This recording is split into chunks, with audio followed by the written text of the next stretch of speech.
My name's Mike. I'm the lead pastor here at New Ground, and you come in a wonderful time of the years. We're going through Advent season.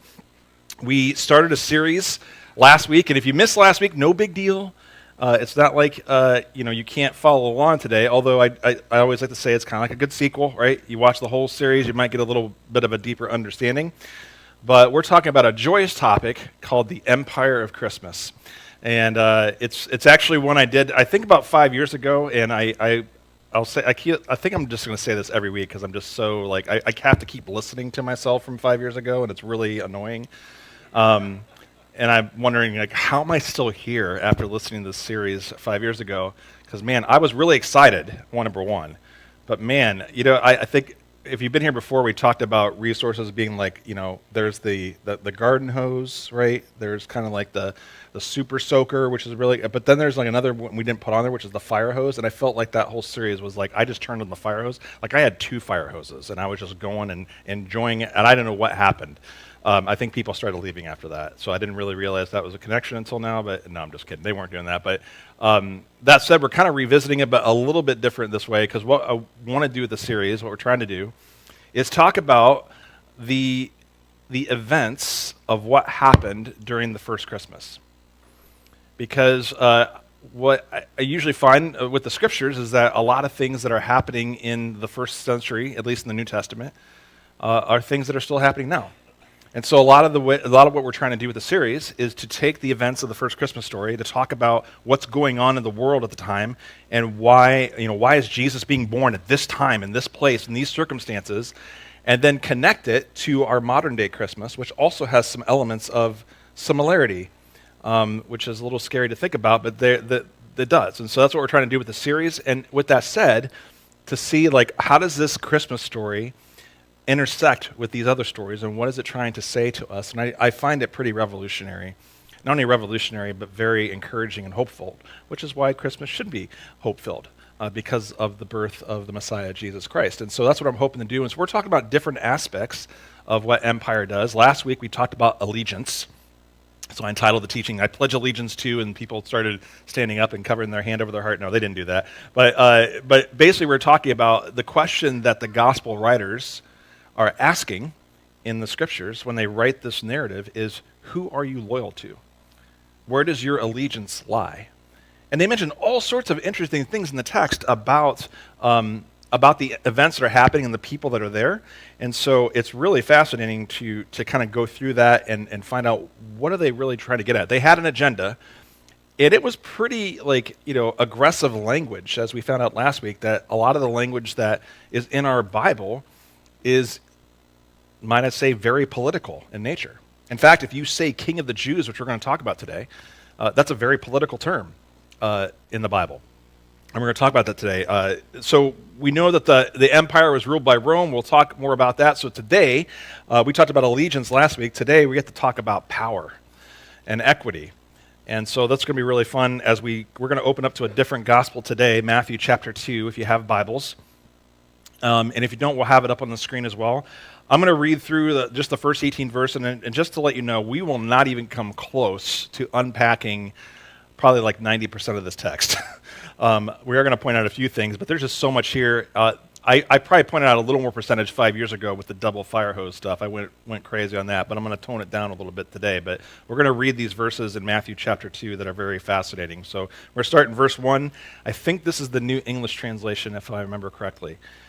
After Jesus was born in Bethlehem in Judea, in the time of King Herod, wise men from the east came to Jerusalem saying, "Where is the one who is born King of the Jews? For we saw his star when it rose and have come to worship him."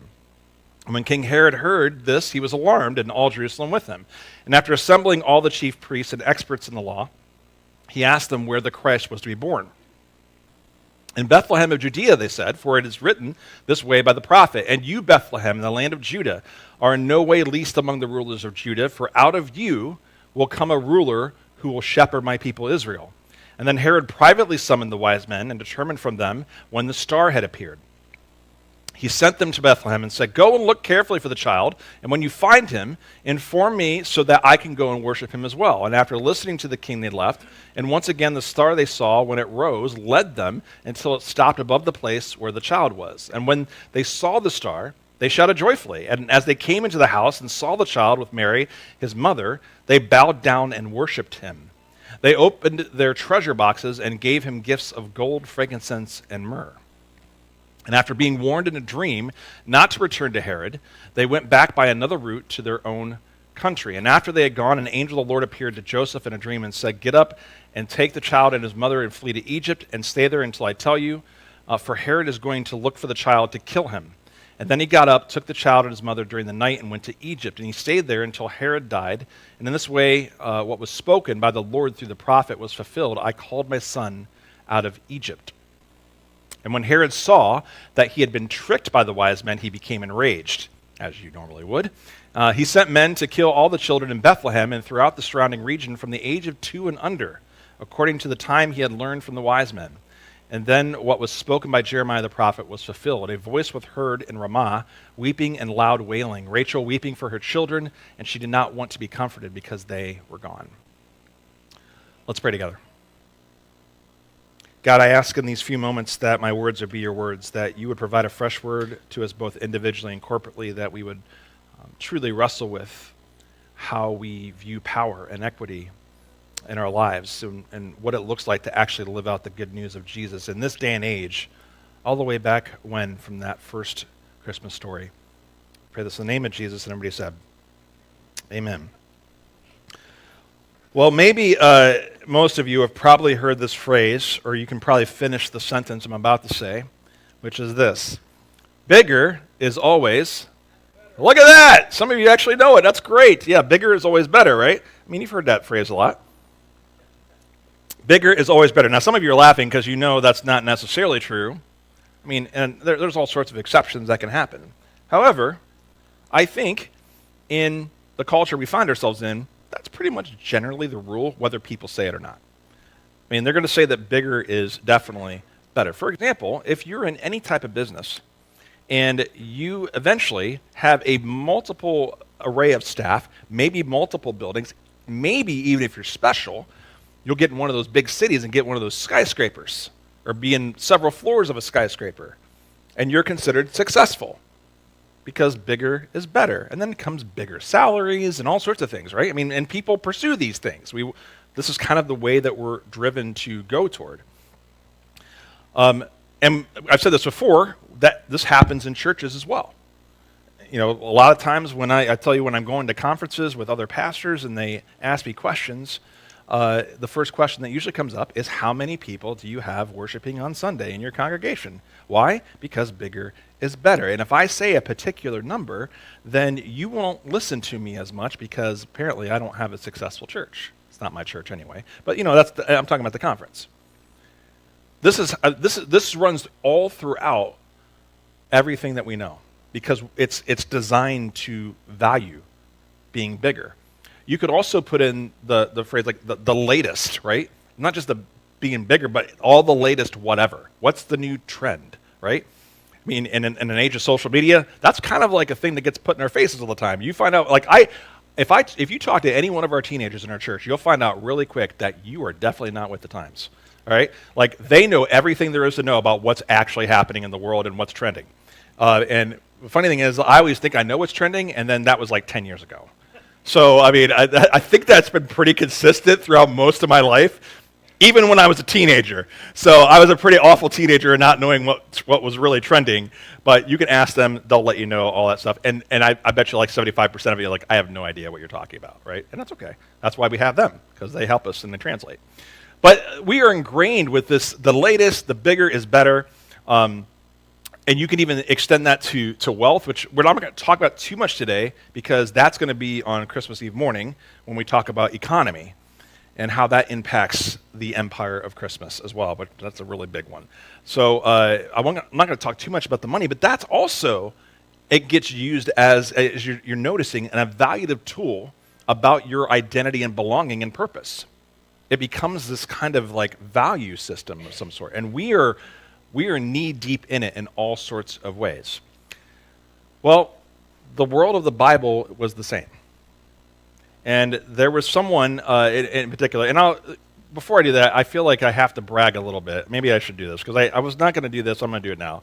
One of the things, you may not think, I don't really go after all the biggest and best things, but a great example to maybe convict you a little bit is Christmas light displays.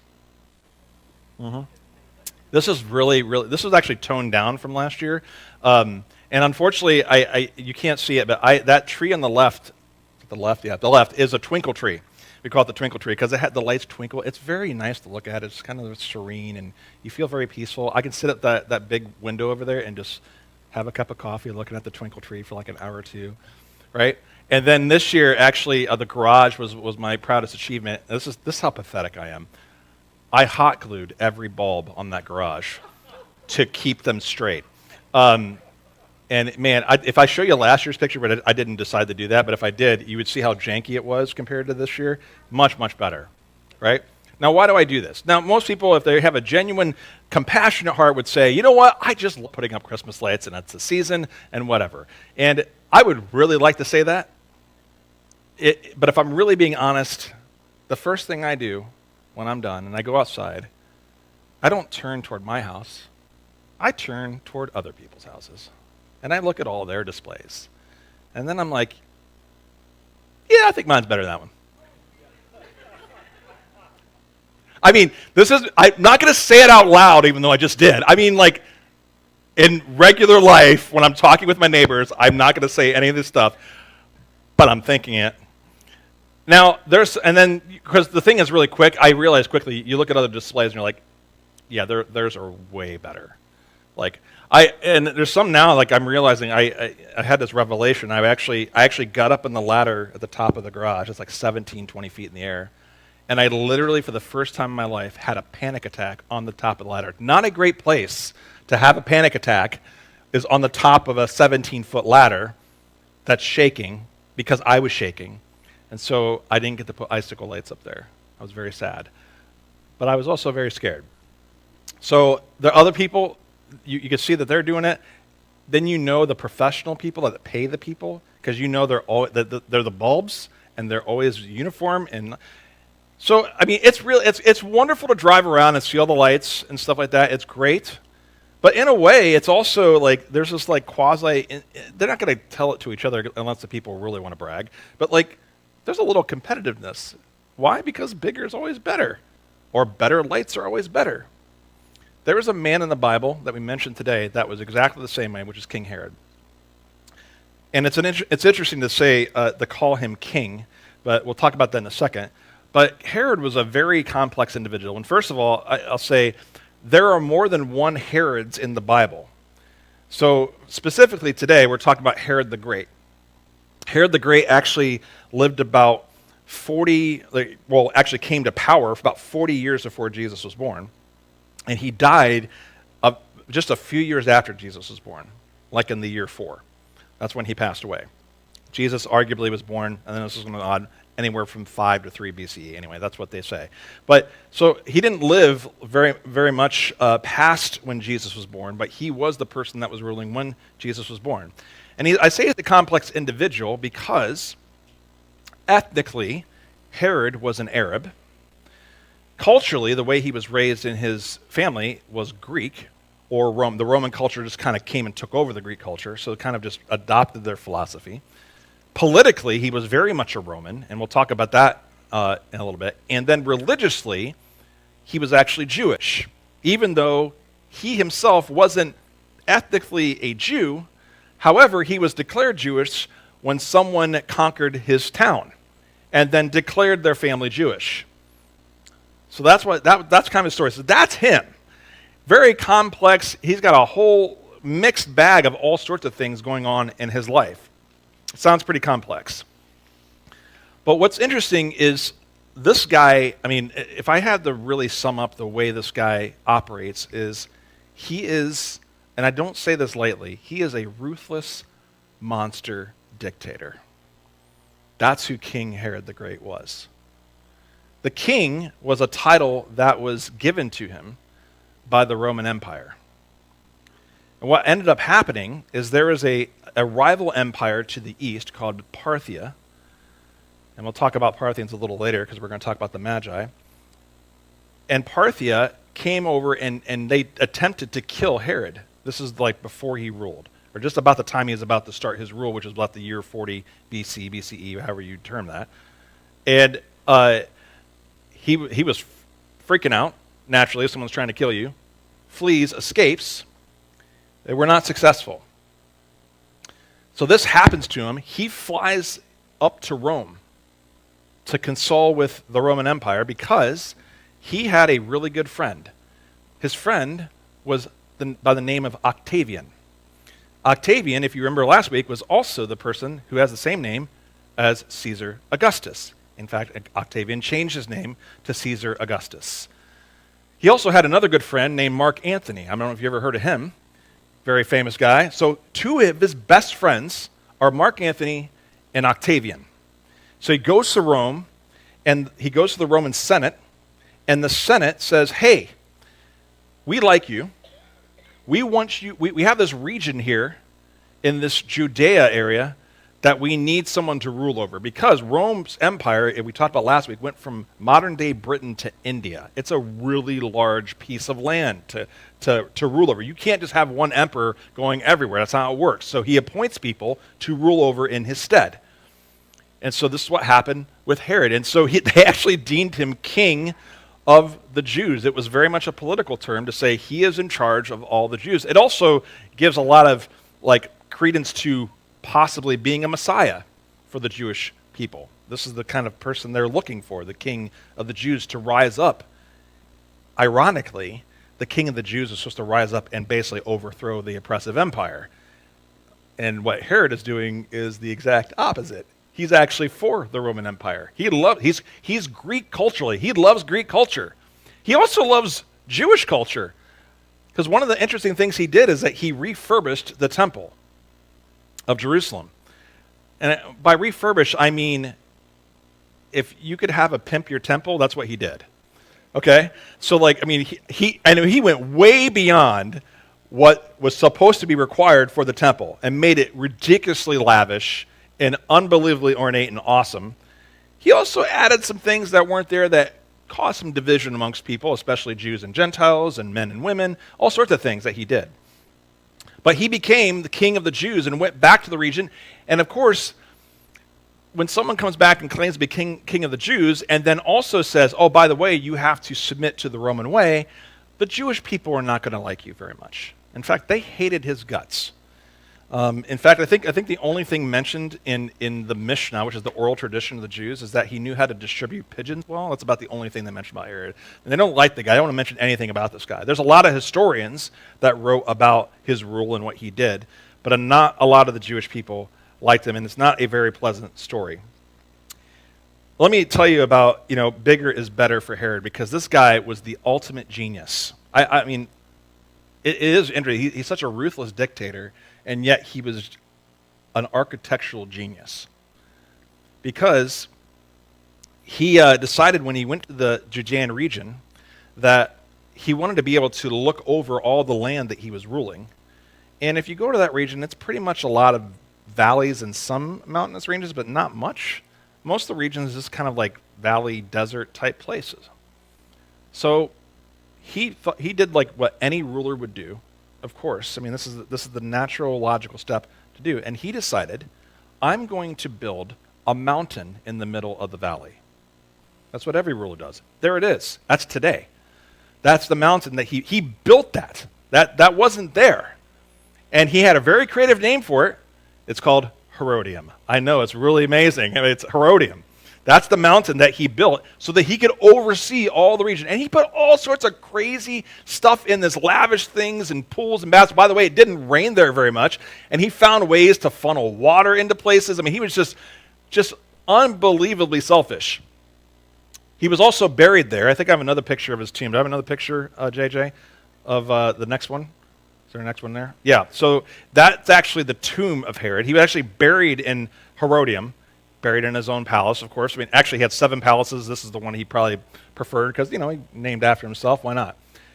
The guy just this is the kind of stuff this guy did. So he refurbished the Jewish temple to like really crazy ornateness and all sorts of ridiculousness. He built a mountain from scratch. He also drained an entire marshland and built a city. It's called Caesarea. Have you heard of that city before? He literally built it. I mean, it wasn't like habitable. He drains it, he builds a city and names it Caesarea, which of course is in honor of Caesar, because he's in cahoots with the Caesars. And just to think about how in the world does this guy actually do these things? And in the 5 years ago sermon, I went ballistic on all the stuff that he did for Bigger is Better. I'm not going to bore you with all those details. It's crazy, the stuff this guy built. In fact, I mean, the story was going around, like he built things that basically rivaled Rome itself and probably was even better than Rome. And so there was a little bit of jealousy going on for what Herod was building with all these things. I mean, Caesarea actually became almost like basically an infamous seaport, even better than what Rome had. There's Caesarea there. In fact, there's that right there in the bottom right is an amphitheater that's still around. I mean, we're talking 2,000 some years ago, right? I mean, this is what this guy did. All over the place, built these amazing things. I mean, bigger is always better in his mind. Sound familiar? Some of you just said that earlier, right? You fill in the blank. So it's obviously still around. But then the next question comes, I mean, he built all these amazing things. Where did he get all his money from? Well, he got it from taxes. Now, here's the thing. Rome didn't really tax the people too much. I think it was like 12.5% or something like that. But Herod had an advantage because as king of the Jews and ruler over the Jewish people, he had access to their temple treasury. And he raided their temple treasury like no one else. And in fact, he taxed the Jewish people more money to put into the temple treasury, which they're already doing. So the tithes and offerings were required by Jewish people to put into the temple treasury. He was taking that money and building all this stuff. Now, today's wealthy people might say, I might reinvest that in something, or I might put it in a stock or something. That's not what they did in the ancient world. They just built big stuff with the money. And Herod had a lot of money. In fact, he actually offered to pay an entire city-state and country's entire debt for a year because of all the money he had. And interesting enough, where he got all the money was all the poor and working class people that he was ruling over. By the time it was all said and done, they were being taxed, with tax collectors' help, 85 to 90% of their income. And the wealthy were living it up.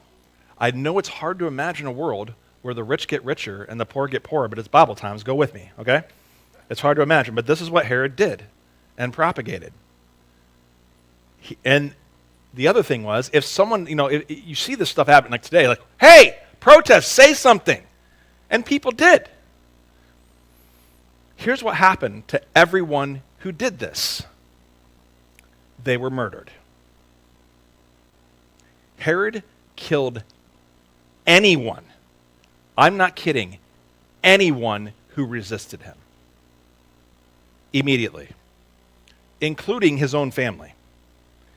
He was so paranoid that if he got an inkling of anybody that had any sort of resistance, he had them killed. He heard a whisper about two of his sons that thought they might attempt a coup. And his sons, and they actually have this recorded in a second century Jewish historian, talking about this conversation. And they're like, we didn't do anything.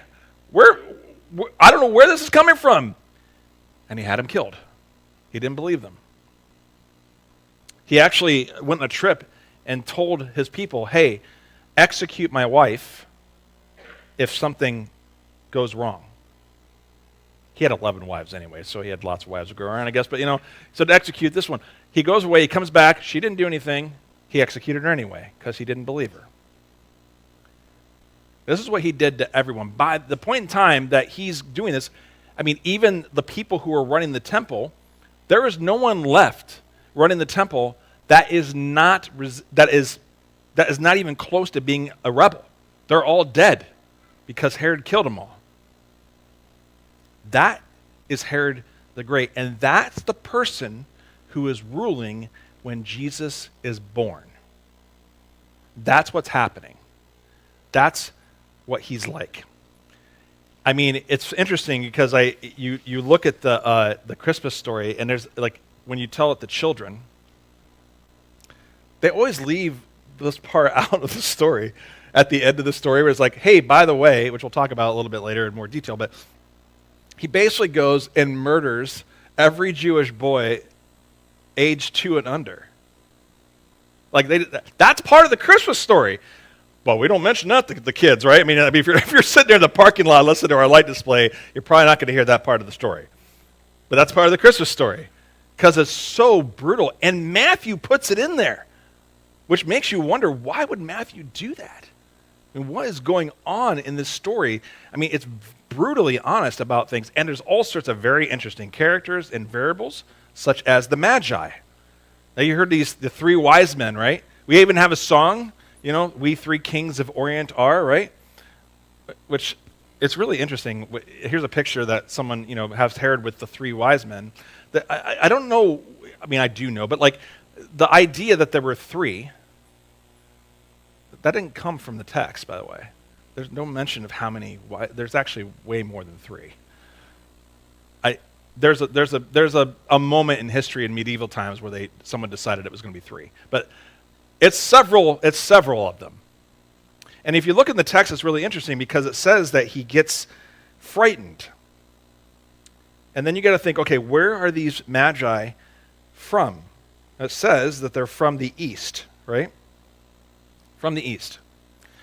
And in the history of the Bible, what's really interesting, any time you say from the east, that is never a good place. That is viewed in a very negative light. Anything from and you can go through all the Bible and talk about somebody coming from the east, from the east, from the east. It's always bad. So there's these Magi from the east, which is interesting. Like, what are Magi's? If you look up the original word for Magi, most of the time it translates as sorcerer. But that's not exactly faithful because what our idea of a sorcerer is, what their idea of sorcerer is a little bit different. But there's a lot more layers to what a Magi is. Not just a sorcerer. Like, some people would say a magician. More accurately, they're basically like very wise diplomats who are advisors for kings. They're really smart people, probably very well educated, that also look to the stars because all this stuff is mixed together. Politics, religion, economy, there's no separation of anything here. It's all together, and these people are the smartest of how to advise their rulers on how to do affairs in the world. So it's really interesting as you look at the story, like they're going through the story and they're talking about seeing a star and getting excited. And it's such a weird story. Like, they come over from the east to come worship Jesus, who they hear is the King of the Jews. And that should clue you in a little bit because, like, if they are like from the east, like how do they even know about Jewish history? What do they even know about the Jewish people? Arguably, this is going to be interesting, where they say that they're from is, and I've just mentioned this already, Parthia.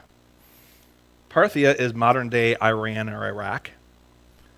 And what's interesting is that in that region, there were Jewish people who were exiled to a place called Babylon.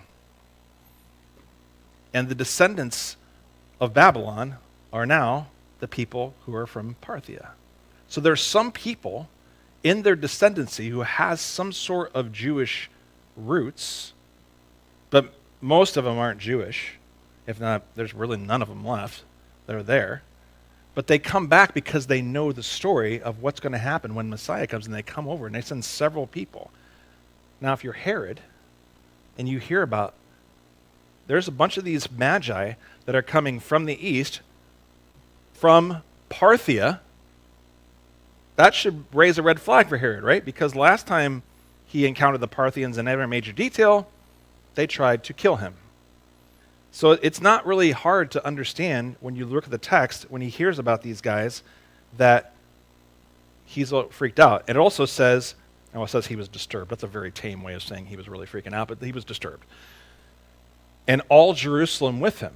How does all Jerusalem get scared of this as well? Because, well, he's killed everybody else that's resistant, so there's nobody left. That's going to be rebelling against Herod.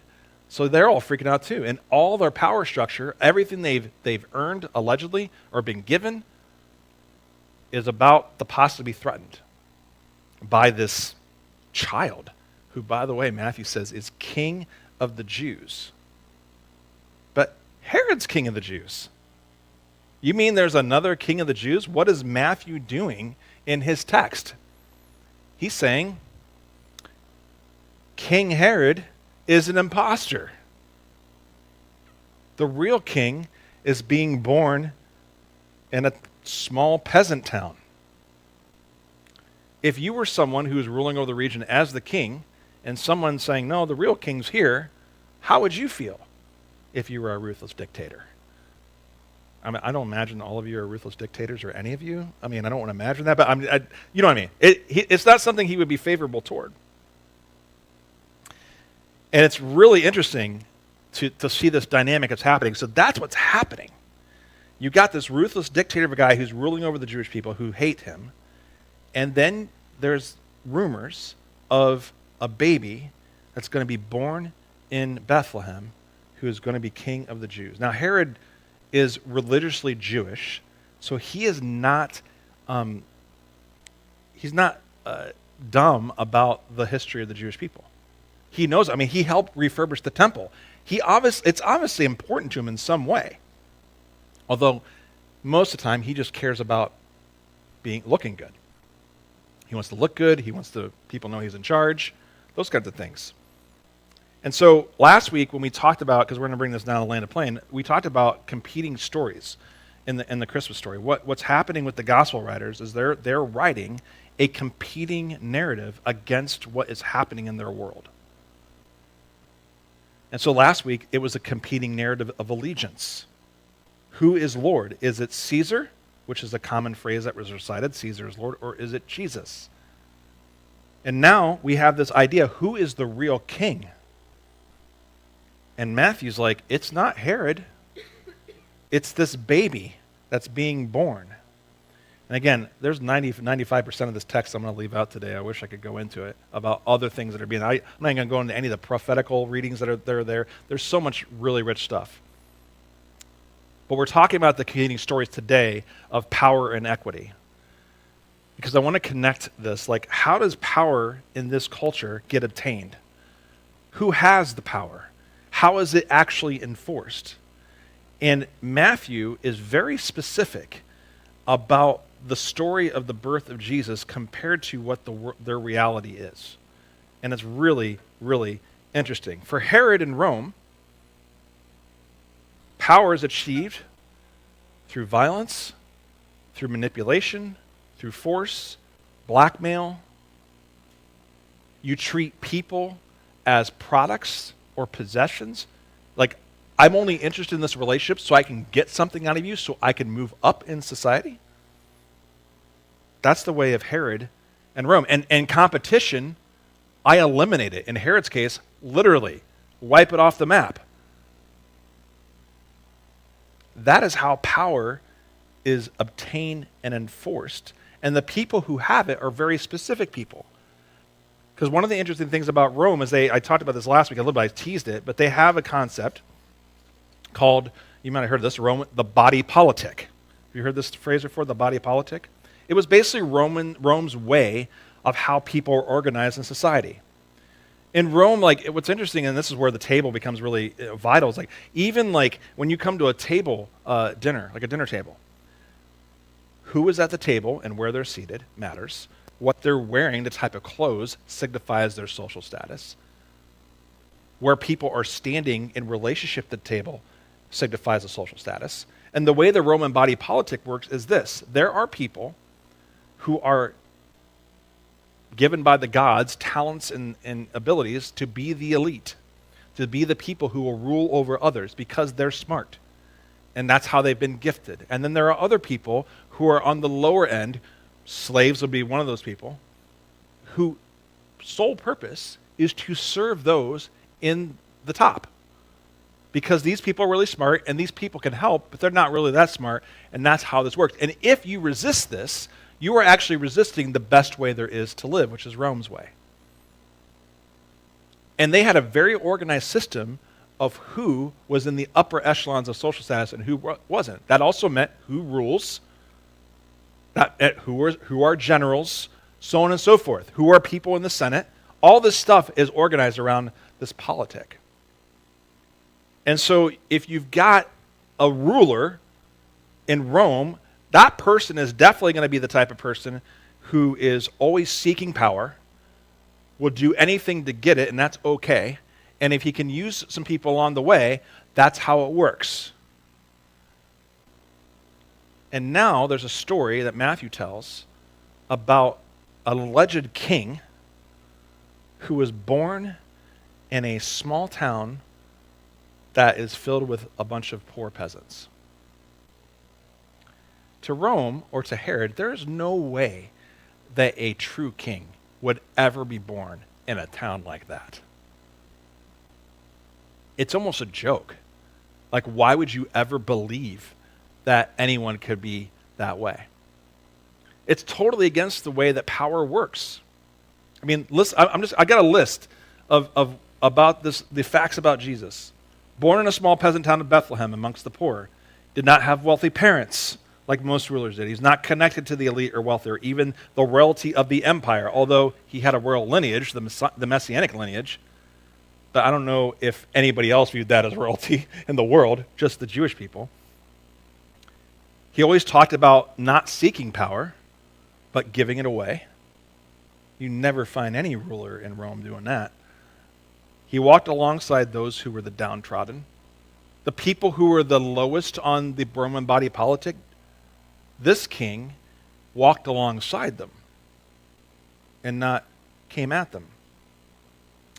He didn't venture much into bigger cities seeking fanfare or accolades. He did go there, but most of his ministries, public ministries, he's walking around small towns and smaller communities of people.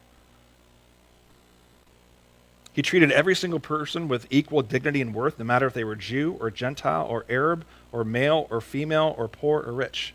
There is no way on earth that any Roman ruler would ever do that. That's against their way of life. That doesn't make any sense. It's not the Roman way. And here's what's fascinating, and we'll probably touch on this a little more Christmas Eve night. The people that saw him at his birth, they're from all over the place. So the Magi, they're these wealthy, diplomatic people who are not Jewish people but have a little bit of Jewish history knowledge. They're there to witness what happens. There are shepherds there who are on the lowest of the totem pole of the Jewish people who are there. There's all sorts of different people. In fact, if you think about it, if you walk through, and we'll go through a little bit on Christmas Eve night, like every single people group you can think of around the spectrum gets represented at the birth of this king. That would not happen at the birth of a Roman ruler because it would be in a palace with a parade and fanfare, and there will only be certain people that are invited, who are the people that are supposed to be invited.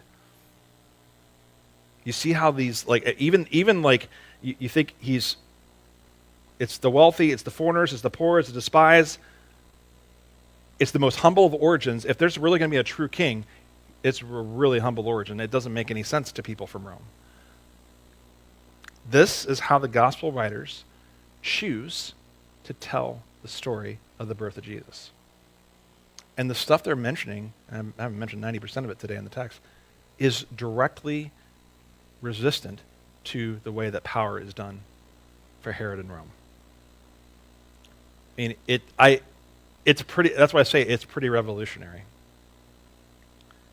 So how does that even relate to us? Like this is probably the week of all weeks that I'm not going to talk too much about the modern Christmas story, but it doesn't mean we can't talk about the stuff happening now, because I've already told you. I mean, you've already filled in the blank. Bigger is better. Like you've got that notion, right? That's still around. Like, and here's some questions you can ask yourself in the midst of this, because there are competing power narratives that are always at play in your life. Do you always feel the pressure to be bigger? Or maybe we'll say it this way. Do you have the pressure to pursue a better status? That's the same exact thing as bigger is better. See, Jesus didn't pursue status. If you read the narrative in the story of the Gospels, he didn't pursue that. In fact, he told people to not pursue that. And although what was interesting, there's this kind of irony, like he doesn't pursue it, and yet people give him the honor of that kind of power. But he didn't seek it.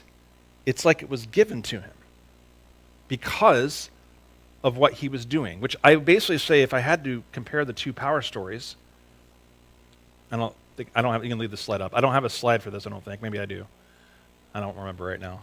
But the story of power is this. It's domination versus incarnation. That's the competing stories. Rome and Herod and many things in our culture are all about domination. And not next week, because we're going to get the children's program next week, 2 weeks from now, on Christmas Eve morning, we're gonna link the economy with that, because I want to show you how deep-seated this is in our own modern Christmas story, how this narrative plays out in domination. And it especially happens through our economy because we have a philosophy of how we do things in our economy. It's called capitalism. I don't know if you ever heard of that, but that's what we live in a capitalistic society. Capitalism has no interest in people. Capitalism has only interest in profit. And that is linked to domination. Do you pursue a bigger status? You are bombarded with this question all the time. I mean, any of you that have a job, that look for a promotion, right? How do you pursue that promotion? Do you do that? How do you do that? So other people, maybe they do pursue it, and they might use some really questionable means, and then you get left out to dry. How are you supposed to feel about that? How does this story intersect with that? Well, we get to talk about that in the next couple weeks. What does it even look like to not seek power but give it away? This is what Jesus is telling his people to do. I mean, if you've been around long enough for the Gospel of Mark series, that's pretty much the main motif of Mark, right? Mark is like, if you want to be my disciple, take up your cross. That's not a very glorious calling, right? Here's another question that I think people can relate to, because I think this is everywhere. Do you have to push others down to raise yourself up? That's a power question. And what that says, if you do that, that's domination. I have to make sure that someone else suffers so that I can lift myself up. That's what has to happen. That's domination. Or do you come alongside those who have no power to lift them up? That's incarnation. Incarnation means in the flesh, by the way, if you didn't know what that meant. It means in the flesh. So when it's a term churches like to use a lot about this time of year, incarnation of Jesus. And we're going to talk about the reality of that on Christmas Eve night, like what that really, it's so amazing what it means. But this is how the power structure is. The way God has set it up, and I gave you this huge list of all the things that are true about Jesus, which is very contrary to the Roman dynamic of power, of domination. It's incarnation. And we already know, because you're sitting here in these chairs, that he's the true king. In fact, if you go to Herodium today, I guarantee you, I would feel 100% confident. We'll say 99.9 to be respectful to that one or two people. I don't know. I guarantee you when people go to Herodium, they're not there to worship Herod. Guaranteed. But over the years, people have traveled to a small peasant town called Bethlehem to worship the King of Kings and the Lord of Lords, who was born in this small peasant town amongst poor parents in a poor community. Today. That's just, just think about that. Doesn't that blow your mind? And this whole structure of how power is obtained and exercised. And think about even, we said equity is the other part of this teaching. Are there people today who are treated as less than someone else? That's an equity question. right? Jesus was constantly blowing that up because there's a system that says, no, there are people who are more important than other people. And Jesus says, no, every human being has equal dignity and worth, no matter what labels that you put them on or what labels they give themselves. And not only did he not just say that, he actually went alongside these people to give them that dignity. There was no Roman ruler that would ever do that. Last week, we took communion, we talked about he shed his blood so that Roman rulers don't do that. You shed blood for them. That's how power works. You can see how these stories are competing stories, right? At our church, we have a way of talking about this a little more specifically, about incarnation. You can call it, we've called it a relational strategy, which also seems kind of agenda-ish, but all it means is it's just the way we do relationships. It's called table to table. And if you go out and read, I'll just let you go out and read. I'm not going to explain everything about table to table, but table to table basically is long-term mutual intentional relationships. It's invitational. It's coming alongside people. And at the center is this communion table where Jesus broke himself open and poured himself out for others, for the salvation of everything. And from that table is how we do all relationships, which, by the way, is incarnational. Right? It especially comes up when you have disagreements with people, right? How does power structures work when you have disagreement? There's all sorts of things we can talk about. We can talk about the dynamics between men and women, because there's power dynamics there that still exist that are very unfavorable to women especially. We can talk about ethnic type of things. We can talk about religious differences. How do we come to a table to treat people with dignity in the midst of that? That is a power and equity question. And Jesus modeled what it looked like to do that well. And Herod just killed you. And even in our society now, there are philosophies and models that maybe they don't physically kill you, sometimes they do, but they try to make sure that you experience a death to lift themselves up. And so the question becomes, how can we live into this reality of being incarnational in the midst of this competing story of power? Because it's kind of backwards. Because you think, I need to be a better influencer to have more impact. But that's the opposite of incarnational. So how does that work? I'm not going to get a bunch of followers now. I got to get more people. It just seems really upside down. And yet, we have this recorded in this book, and you are sitting here in these chairs, we're still talking about it. So something happened that was good in this case. Might I present that to you as evidence that there might be some inkling to this, that Jesus and the way that he is showing what it looks like to have power might be on to something. And all of you have probably been impacted in some sort of way as someone who's came alongside you, who has treated you as a person, who's shown you a love that maybe you don't feel like you even deserve sometimes. And friends, all of that is a power model of incarnation.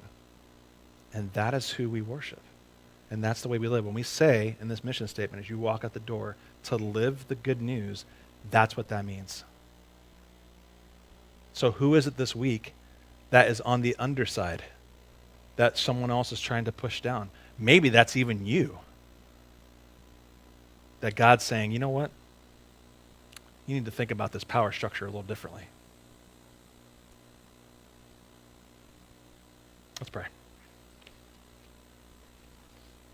God, I ask that as we're wrestling with this,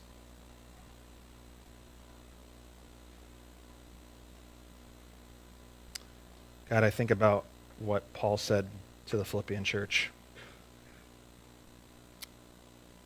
I just want to read this as a prayer of who we worship, and that as we're listening to this, God, that we would be prompted to think of practical steps of what it looks like to walk incarnationally amongst people and not to dominate. You said to the Apostle Paul, therefore, if any of you have any encouragement from being united with Christ, if any comfort from his love, if any common sharing in the Spirit, if any tenderness and compassion, then make my joy complete by being like-minded, having the same love, being one in spirit and of one mind. Do nothing out of selfish ambition or vain conceit, rather, in humility, value others above yourselves, not looking to your own interest, but each of you to the interest of others. In your relationships with one another, have the same mindset as Christ Jesus, who being in the very nature God, did not consider equality with God something to be used for his own advantage. Rather, he made himself nothing by taking the very nature of a servant, being made in human likeness, and being found in appearance as a man, he humbled himself by becoming obedient to death, even death on a cross. And therefore God exalted him to the highest place and gave him the name that is above every name, that at the name of Jesus every knee should bow in heaven and on earth and under the earth, and every tongue acknowledge that Jesus Christ is Lord, to the glory of God the Father. God, may we live into that reality. May we know that this is not just a Jesus thing, that Jesus paved the way to show us what it looks like to be fully human. And so, God, I pray that we as a church would walk as incarnational and not in domination. Pray this in the name of Jesus, everybody said.